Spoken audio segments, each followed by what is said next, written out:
We live in a culture obsessed with accumulation. We track digital wealth on our phones, measuring success by the size of our accounts. But beneath the flashing numbers lies a hidden spiritual reality. When a society devotes all its energy to securing more, we have to ask, who is actually holding the leash? Jesus of Nazareth addressed this directly in the Gospels of Matthew and Luke. He told his listeners, "No one can serve two masters," explicitly stating that you cannot serve both God and money. He did not view currency as a neutral tool for trade. Instead, Jesus personified wealth, calling it Mammon. He elevated it from a lifeless object in a purse to a rival, living lord. Mammon acts as a master that demands your loyalty, your time, and your exclusive service. The most pressing struggle of human life is rarely about the sheer lack of resources. The deeper threat is the unrecognized worship of wealth as a competing deity, silently replacing the creator in the human heart. Mammon doesn't refer strictly to coins, but to the thing you place absolute trust in, security. Theologian Timothy Keller called this a counterfeit god.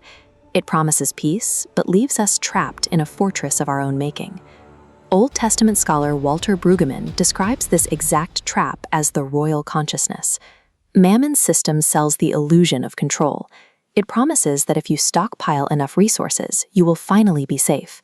Yet the pursuit itself generates a relentless anxiety because the finish line constantly moves. Mammon operates as a complete, deceptive spiritual system.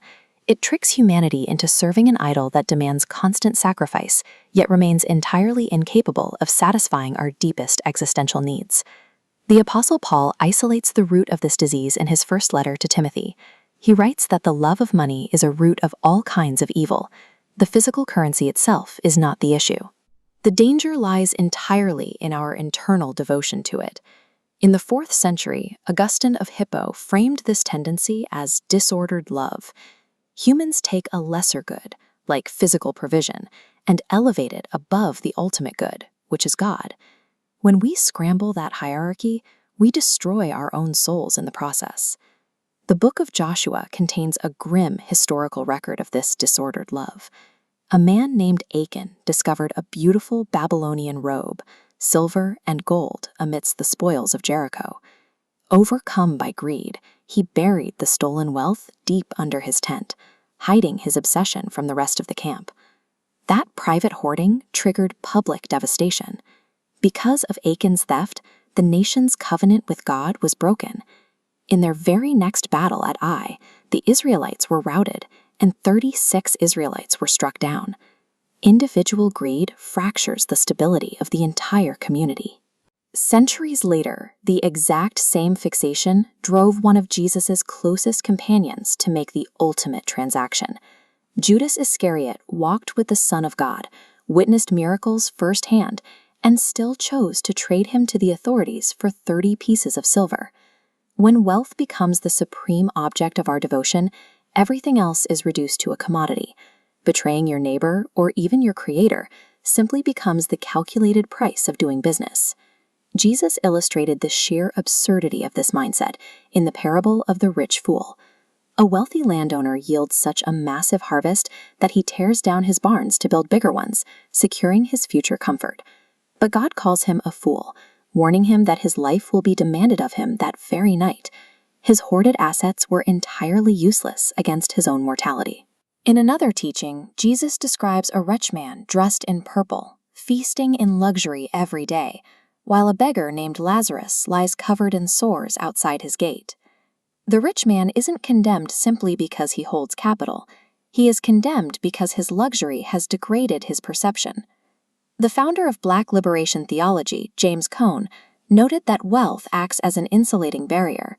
He argued that God actively stands in solidarity with the oppressed, but economic systems built on endless accumulation condition us to dehumanize the marginalized.